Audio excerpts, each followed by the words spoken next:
Assalamualaikum warahmatullahi wabarakatuh. Di video kali ini kita akan membahas tentang hubungan usaha dengan energi potensial.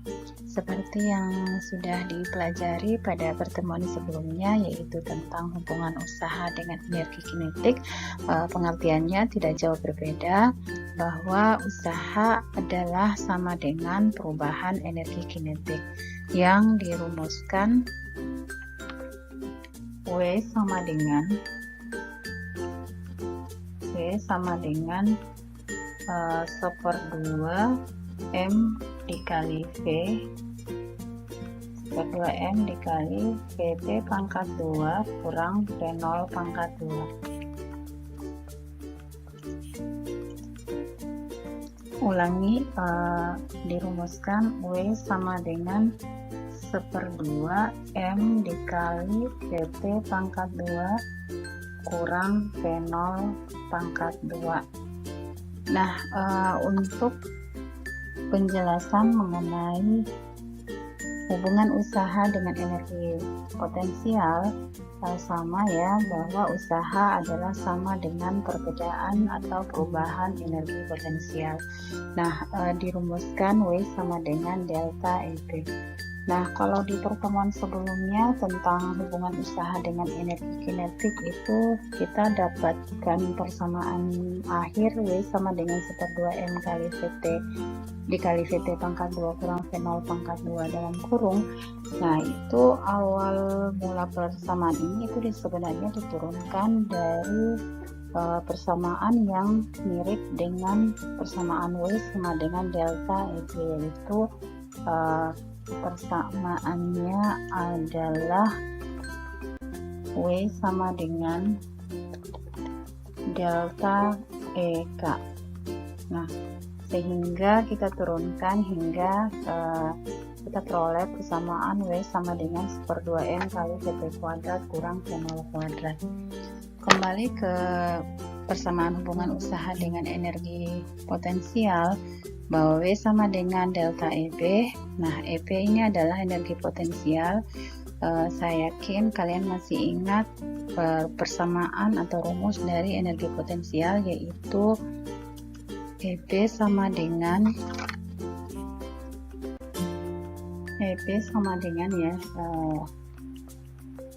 M kali G kali H, atau massa kali gravitasi dikali ketinggian. Nah, di sini untuk perubahan energi potensial berarti ada perubahan atau perbedaan tinggi ya, ketinggian.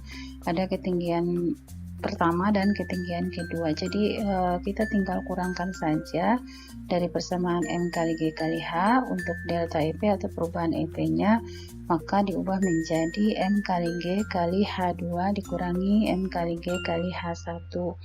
Nah, kemudian persamaan ini disederhanakan menjadi W sama dengan MG dikali dalam kurung H2 kurang H1. Nah, ini keterangannya.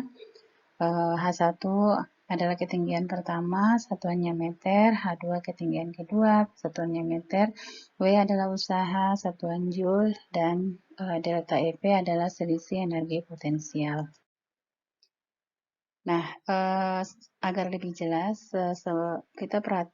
kita coba selesaikan contoh soal berikut ya.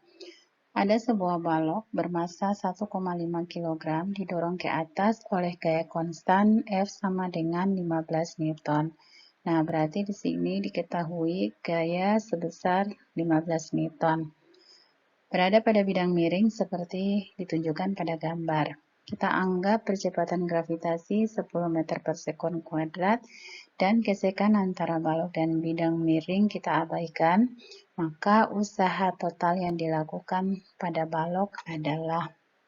Jadi dari gambar di sini juga selain diketahui gaya dorong atau F ini adalah 15 Newton, kita ketahui juga bahwa sudut theta atau sudut kemiringannya 30 derajat.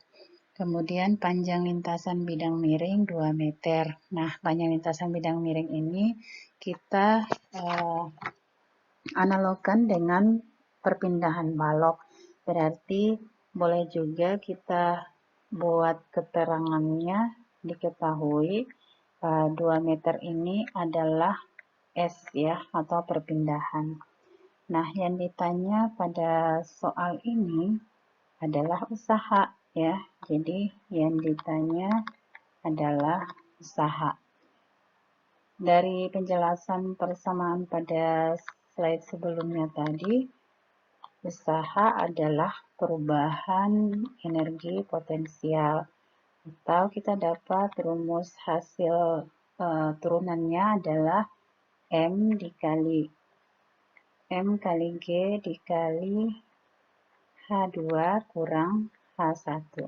Nah, sekarang kita cek dulu ya untuk ketinggiannya. Pada awal mulanya balok berada pada dasar bidang miring. Berarti di sini ketinggiannya adalah sama dengan 0 ya. Maka ini kita anggap ketinggian pertama atau H1. Jadi dari gambar kita ketahui pula bahwa H1 itu sama dengan 0. Nah, untuk H2 ya, H2 belum diketahui ya. H2 itu adalah ketinggian balok tepat berada pada puncak bidang miring ya. Di sini. Jadi nih. Nah, ini adalah H2. Jadi H2-nya belum diketahui, maka persamaan W sama dengan M kali G kali H2 kurang H1 belum bisa kita gunakan. Jadi kita harus cari tahu dulu H2-nya ya. Nah, bagaimana cara mencari H2? Saya ingin ingatkan lagi bahwa untuk menentukan panjang sisi tegak pada suatu segitiga siku-siku, jika sudutnya itu diketahui, maka kita bisa menggunakan persamaan Sidemi. Jadi kita boleh tentukan H2 dengan menggunakan rumus Sidemi. Nah, tentunya kalian masih ingat ya rumus Sidemi. Dari Sidemi itu kepanjangannya adalah sin alfa atau sin theta sama dengan sisi depan per sisi miring. Tentunya kalian masih ingat ya, sisi depan per sisi miring. Nah, sisi depan yang mana? Sisi depan adalah sama dengan H2 ya. Ini sisi depannya. Nih. Sisi depannya H2.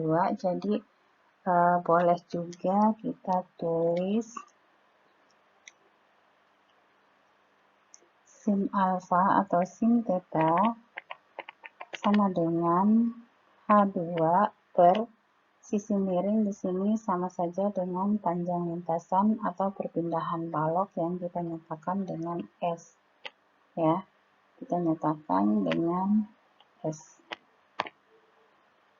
Nah, karena yang ditanya adalah H2, berarti kita pindah ruas. H2 sama dengan sin theta dikali S. Nah, sin theta di sini theta-nya diketahui 30 derajat. Maka sin 30 derajat dikali panjang lintasan bidang miringnya 2 meter. Nah, panjang bidang miringnya 2 meter. Sin 30 derajat itu sama dengan 1/2, maka 1/2 dari 2 sama dengan 1. Oleh karena itu, kita sudah ketahui atau kita sudah dapatkan ketinggian balok pada puncak bidang miring itu adalah sama dengan 1 meter. Dengan kata lain, H2-nya adalah sama dengan 1 meter. Nah, ini tinggal kita masukkan ke persamaan W sama dengan M kali G kali H2 kurang H1. Jadi, Massa tadi diketahui 1,5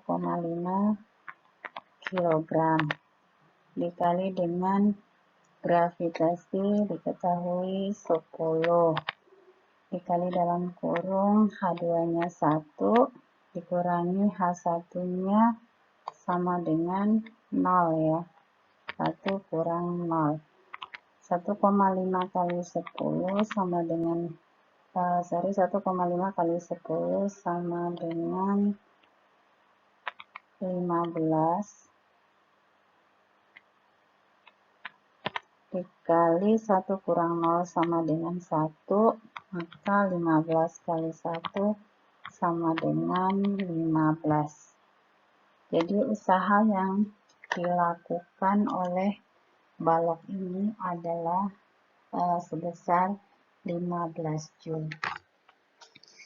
Seperti itu ya untuk penjelasan atau penyelesaian dari contoh soal nomor 1. Nah, kira-kira bisa dipahami atau tidak nih anak-anak? Jika bisa, silahkan kalian coba ya selesaikan soal nomor 2. Silahkan masukkan di catatan ya untuk saya periksa kembali. Nah, kita lanjut ya. Yang berikut adalah tentang energi mekanik. Untuk energi mekanik atau biasa disingkat dengan EM adalah hasil penjumlahan dari energi potensial dengan energi kinetik atau ditulis dalam bentuk persamaan yaitu EM sama dengan EP plus EK. Untuk hukum kekekalan energi mekanik sendiri, nah ini penjelasannya, kita misalkan ada sebuah benda yang berada pada beda ketinggian yang berbeda ya, dan benda itu bergerak tentunya. Jadi besarnya energi mekanik di posisi A sama dengan besarnya energi mekanik di posisi B. Itu bunyi hukum kekekalan energi mekanik. Atau kita tulis dalam bentuk persamaan, itu sama dengan EMA sama dengan EMB. Artinya energi mekanik di A sama dengan energi mekanik di B. Untuk energi mekanik sendiri, rumusnya adalah EP plus EK. Berarti ketika ada di posisi A, energi mekaniknya itu sama dengan EMA ya. Energi mekaniknya sama dengan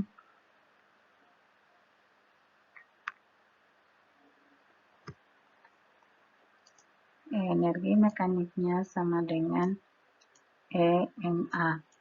Nah, berarti EM itu kan EP plus EK ya. Jadi EMA sama dengan EPA plus EKA. Nah, kemudian ketika bendanya sudah ada pada posisi B, maka energi mekaniknya adalah sama dengan EMB. EMB ya. Jadi, nah ketika ada di posisi B ini, berarti energi mekaniknya adalah sebesar EPB plus EKB. Ingat bahwa energi potensial rumusnya adalah M kali G kali H. Jadi jika EPA kita tinggal menjabarkan atau kita jabarkan atau pengertian dari energi potensial di posisi A itu adalah sama dengan M kali G kali HA ya. M kali G kali HA. Ketika di posisi A, energi kinetiknya adalah EKA. Nah, energi kinetik sendiri persamaannya adalah 1/2 M kali V pangkat 2. Jadi kalau EKA maka sama dengan 1/2 M VA pangkat 2. Nah, sekarang ketika ada di posisi B, maka energi potensialnya adalah EPB. Nah, untuk EPB sendiri, ingat energi potensial itu adalah rumusnya M kali G kali H. Jadi EPB adalah sama dengan M kali G kali HB plus EKB. Energi kinetik di B adalah sama dengan 1/2 MVB pangkat 2. Maka untuk persamaan hukum kekekalan energi mekanik itu ditulis M kali G kali HA plus 1/2 MVA pangkat 2 sama dengan MGHB plus 1/2 MVB pangkat 2. Nah, untuk contoh soalnya akan saya jelaskan di video selanjutnya. Demikian ya untuk penjelasan mengenai energi mekanik dan juga hubungan usaha dengan energi potensial. Sampai jumpa di video selanjutnya. Wassalamualaikum warahmatullahi wabarakatuh.